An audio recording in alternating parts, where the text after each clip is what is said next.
Hi friends, ఇవాళ మనం peri peri aloo fries ఎలా తయారు చేసుకోవాలో చూద్దాం. ముందుగా 2 పెద్ద సైజ్ పొటాటోస్ తీసుకొని వాటిని ఫైన్గా వీడియోలో చూపిస్తున్నట్టు కట్ చేసుకోవాలి. కట్ చేసుకున్న వాటిని బాగా వాటర్లో కడిగాలి. ఈలోపు మనం స్టవ్ పైన 2 బౌల్స్ పెట్టుకొని ఒక బౌల్లో ఏమో వాటర్ వేసుకొని ఇంకో బౌల్లో ఆయిల్ హీట్ చేస్తూ ఉండాలి. మనం ముందుగా ఏదైతే కట్ చేసి పెట్టుకున్న పొటాటోస్ ఉన్నాయో అవి మరిగే వాటర్లో చూపిస్తున్న విధంగా వేసుకుంటూ ఉండి ఈలోపు అవి మరిగేలోపు మనము పెరి పెరి మసాలా ఎలా తయారు చేసుకోవాలో చూసిద్దాం.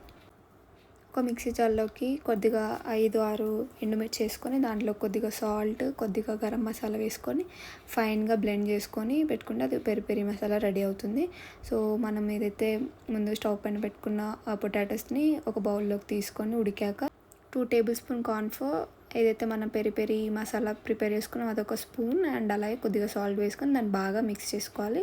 ఈలోపు మనం మరుగుతున్న ఆయిల్లో ఈ ప్రిపేర్ చేసిన పొటాటో ఫ్రైస్ అనేది వేసి బాగా వేయించుకుంటూ ఒక 15 మినిట్స్ వరకు వేయించుకుంటూ గోల్డెన్ బ్రౌన్ వచ్చే వరకు వేయించుకుంటూ ఉండాలి. మనకి ఆ గోల్డెన్ బ్రౌన్ వచ్చాక దాన్ని స్ట్రెయిన్ చేసుకొని బౌల్లోకి తీసుకొని మనం ప్రిపేర్ చేసుకున్న పెరి పెరి మసాలాను ఒక 2 స్పూన్స్ అలా వేసుకొని ఇలా చూపిస్తున్న విధంగా కలుపుతూ ఉంటే మనకి పెరి పెరి ఫ్రైస్ రెడీ అవుతాయి.